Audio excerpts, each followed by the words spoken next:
నమస్తే, welcome to Telugu news. నేను గోపికృష్ణ. ఆ నియోజకవర్గంలో ముఖ్యమంత్రి మాటకు విలువ లేకుండా పోయింది. ఎక్కడైతే గందరగోళం ఉండకూడదు అని సీఎం జగన్ సంకల్పించారో అదే చోట పార్టీ పరిస్థితి కుక్కలు చింపిన విస్తరిలా తయారైంది. సినిమా క్లైమాక్స్కు మించిన ట్విస్టులతో జగన్కే జలక్కిచ్చిన ఆ కాన్స్టిట్యున్సీలో టీడీపీ పొటెన్షియాలిటీ ఎంత? తెలుగు వన్ గ్రౌండ్ రియాలిటీలో తెలుసుకుందాం. శ్రీకాకుళం జిల్లా టెక్కలి నియోజకవర్గం 1951లో ఏర్పడిన ఈ నియోజకవర్గంలో తొలిసారి 1952లో ఎన్నికలు జరిగాయి.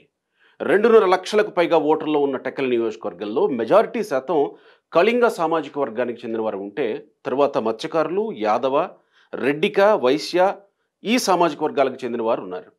తొలినాళ్లలో అన్ని పార్టీలను మిశ్రమంగా గెలిపిస్తూ వచ్చిన టెక్కలి నియోజకవర్గ ప్రజలు తెలుగుదేశం పార్టీ ఆవిర్భావం తర్వాత టీడీపీ, కాంగ్రెస్ పార్టీలకు చెందిన వ్యక్తులను గెలిపిస్తూ వస్తున్నారు. 1983 నుండి జరిగిన ఎన్నికలు, ఉప ఎన్నికల సరళి ఒకసారి పరిశీలిస్తే అప్పటి నుండి 2019 వరకు మొత్తంగా 11 సార్లు ఎన్నికలు జరిగాయి. 8 సార్లు టీడీపీ, 3 సార్లు కాంగ్రెస్ ఇక్కడ విజయం సాధించాయి. 1994లో జరిగిన సాధారణ ఎన్నికల్లో టెక్కలి నియోజకవర్గం నుంచి టీడీపీ వ్యవస్థాపకులు నందమూరి తారక రామారావు పోటీ చేయగా అఖండ మెజారిటీని టెక్కలి నియోజకవర్గ ప్రజలు అందించారు. అయితే ఆ తరువాత ఈ శాసనసభ స్థానాన్ని ఎన్టీఆర్ వదులుకోవడంతో తర్వాత జరిగిన ఉప ఎన్నికలో సైతం టీడీపీ అభ్యర్థి విజయ దుందుబి మోగించారు. ఇక 2004 నుండి జరిగిన ఎన్నికలు, ఉప ఎన్నికల్లో హ్యాట్రిక్ విజయాన్ని నమోదు చేసిన కాంగ్రెస్ 2014 నుండి నోటాతో పోటీ పడుతూ వస్తుండగా 2014, 19 సాధారణ ఎన్నికల్లో పోటీ చేసిన వైసీపీ ద్వితీయ స్థానంలో నిలుస్తూ వస్తోంది. ఈ ప్రాంతం నుంచి అసెంబ్లీకి ప్రాతినిధ్యం వహిస్తున్న తెలుగుదేశం పార్టీ రాష్ట్ర అధ్యక్షులు ఇప్పటికే 2 సార్లు ఎమ్మెల్యేగా గెలిచి హ్యాట్రిక్ కోసం ముమ్మరంగా ప్రయత్నాలు సాగిస్తున్నారు. ఈ నేపథ్యంలో 2024లో టీడీపీ, వైసీపీ బలాబలాలు, బలహీనతలు పరిశీలించే ముందు గత ఏడాది ఏప్రిల్ 19న టెక్కలి పర్యటనకు వచ్చిన ముఖ్యమంత్రి జగన్మోహన్ రెడ్డి బహిరంగ సభలో మాట్లాడిన మాటలని ఒకసారి జ్ఞప్తికి తెచ్చుకుందాం. ఇదే టెక్కలి నియోజకవర్గానికి సంబంధించి సీను మీ అందరికీ కూడా తెలిసిన వ్యక్తి. ఈ నియోజకవర్గంలో ఎప్పుడూ కన్ఫ్యూజన్ ఉండకూడదు. ఎందుకనంటే ఈ నియోజకవర్గంలో కన్ఫ్యూజన్ ఉంది అనంటే నష్టం జరుగుతుంది. కాబట్టి సీనును మీ చేతుల్లో పెడతా ఉన్నాను. సీనుకు తోడుగా ఉండండి, ఆశీర్వదించండి. విన్నారుగా, టికెట్ విషయంలో కన్ఫ్యూజన్ ఉండకూడదు, ఉంటే అది పార్టీకి భారీ నష్టాన్ని కలిగిస్తుందని సాక్షాత్తు ముఖ్యమంత్రి జగనే తన నోటి నుంచి అమంగళం మాటలు పలికేశారు. ఏ ముహూర్తాన సీఎం జగన్ ఈ మాటలు అన్నారో తెలియదు కానీ ఆ తర్వాత టెక్కలి నియోజకవర్గ ఇన్ఛార్జ్ పదవి కుక్కలు చింపిన విస్తరిగా తయారైంది. జగన్ అన్నట్టుగానే కార్యకర్తలకు కావలసినంత కన్ఫ్యూజన్ క్రియేట్ చేసి టీడీపీకి దాదాపుగా ఇక్కడ రూట్ క్లియర్ చేసేసింది. గత ఏడాది ఏప్రిల్లో టెక్కలిలో పర్యటించిన జగన్మోహన్ రెడ్డి పార్టీ అభ్యర్థిగా దువ్వాడ శ్రీనివాస్ను ప్రకటించారు. బహుశా రాష్ట్రంలో జగన్ నోటి నుంచి వెలువడిన మొట్టమొదటి ఎమ్మెల్యే స్థానం కూడా ఇదేనేమో. ఇంకేముంది, అప్పటికే శాసన మండలి సభ్యుని హోదాను అందించిన జగన్ చేతు నుంచి దువ్వాడ శ్రీనివాస్ మరో జాక్పాట్ కొట్టేశారని అంతా భావించారు.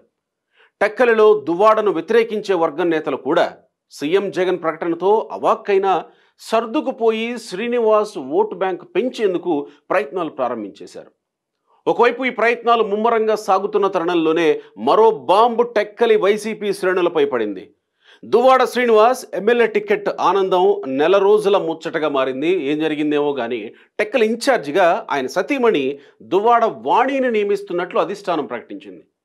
దీనికి కారణం మహిళా సాధికారిత, ఇతరత్ర కారణాలు ఎమ్మెల్సీ దువ్వాడ చెప్పినప్పటికీ సతీమణి వాణిని సమన్వయకర్త సీట్లో కూర్చోబెట్టిన తర్వాత ఆ సరౌండింగ్స్లో దువ్వాడ కనిపించకుండా పోయారు.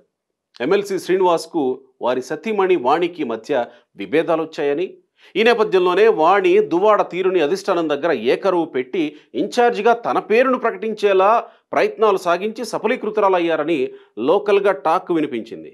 టెక్కలి ఇన్ఛార్జిగా బాధ్యతలు వచ్చిన తర్వాత భర్త దువ్వాడ శ్రీనివాస్ సపోర్ట్ పూర్తిగా దూరమైన క్యాడర్ను ఎన్నికల దిశగా ప్రిపేర్ చేస్తూ ఆపసోపాల పడ్డారు దువ్వాడ వాణి.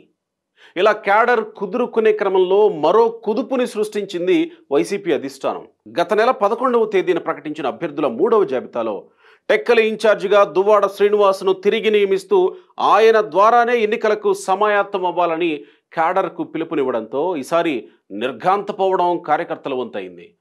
ముఖ్యమంత్రి జగన్ నోటి నుంచి ఏది జరగకూడదని వచ్చిందో, ఏది జరిగితే పార్టీకి నష్టం వాటిల్లుతుందని వైసీపీ అధిష్టానం భావించిందో అదే అయోమయం క్షేత్రస్థాయిలో అమలవుతుండడంతో పార్టీ శ్రేణులు విస్తుపోతున్నాయి. ఇంకోవైపు టెక్కలి నియోజకవర్గానికి చెందిన సీనియర్ నేత, కేంద్ర మాజీ మంత్రి కిళ్ళి కృపారాణికి సైతం పార్టీ ఎలాంటి గుర్తింపు ఇవ్వకపోవడం వచ్చే ఎన్నికల్లో తీవ్ర ప్రభావం చూపనుంది. వైసీపీలో చేరింది మొదలు అవమానాలు పడడమే అలవాటుగా చేసుకున్న కృపారాణి ఈ ఎన్నికల్లో ఎంతవరకు పార్టీ కోసం పనిచేస్తారనేది ప్రశ్నార్థకమే అనుకోవాలి.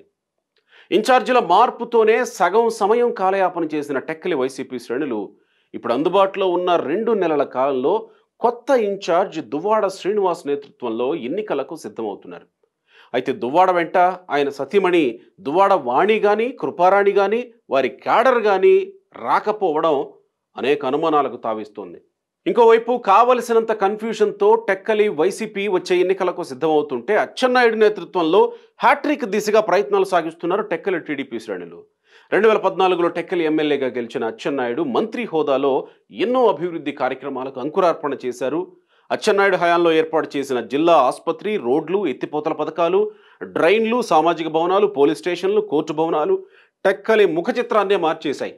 అందుకు ప్రతిగా 2019 వైసీపీ వేవ్లో కూడా ఘన విజయాన్ని అప్పగించారు టెక్కలి ప్రజలు అచ్చెన్నాయుడికి.